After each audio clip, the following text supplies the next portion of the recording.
Cerca de 8 milhões de pessoas no Brasil admitem que já consumiram drogas como maconha e cocaína. O dado preocupa ainda mais quando elas contam que experimentaram as drogas antes dos 18 anos. Para discutir isso, eu recebo aqui no estúdio a psiquiatra Helena Moura, especialista em dependência química. Muito bom dia, muito obrigado pela sua presença. Bom dia, prazer é todo meu.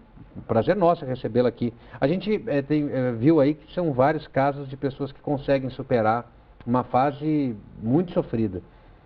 O que tem feito isso? A gente tem muito menos oferta de tratamento do que pessoas que precisam desse tratamento. Existe uma metodologia padrão em todos esses lugares? Infelizmente não, metodologia padrão não. Assim, existe muita boa vontade, né? Muitas pessoas que já passaram por essa situação, que se recuperaram e que querem ajudar outras pessoas que estão com o mesmo problema, mas infelizmente em termos de estrutura nós ainda deixamos muito a desejar.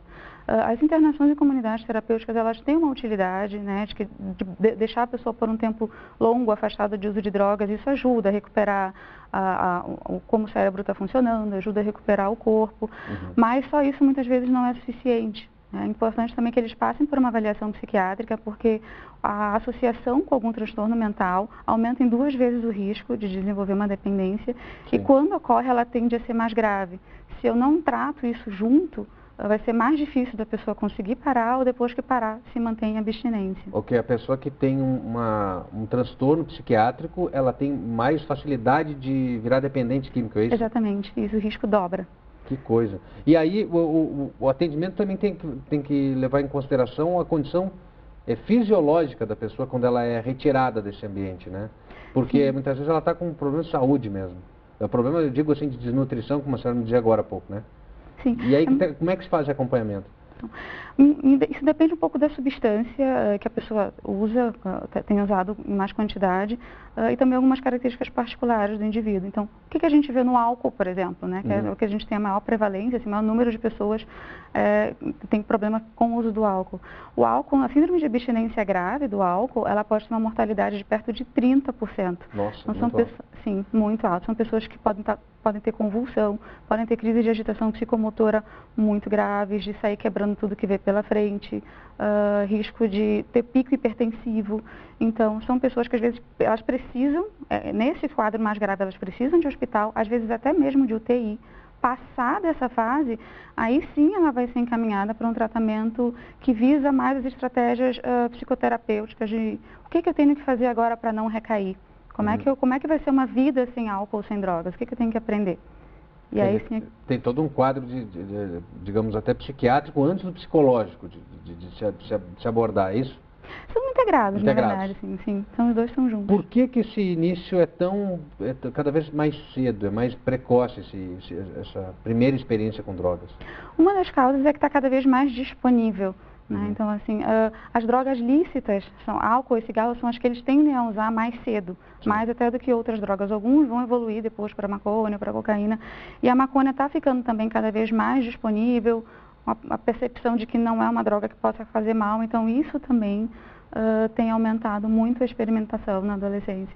Crack também, né? Crack cada vez mais disseminado aí. Tem muita gente, antigamente crack era um problema de cidades enormes.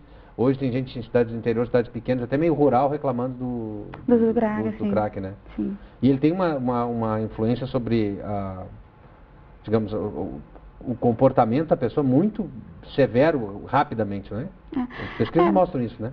Sim, no crack a pessoa o aspecto físico é bem visível, né? A pessoa perde muito peso, fica mal cuidado. Mas a gente tem que se preocupar também com aquelas substâncias que, não tem problema nenhum álcool. Se for na rua que for problema, se for junto comigo aqui dentro de casa, com a família, não tem problema. E na verdade o que poucas pessoas sabem é que o cérebro e o corpo do adolescente, ele não está preparado para receber substâncias mesmo as lícitas do que com o corpo de um adulto. Então o cérebro do adolescente, ele não está completamente formado ainda.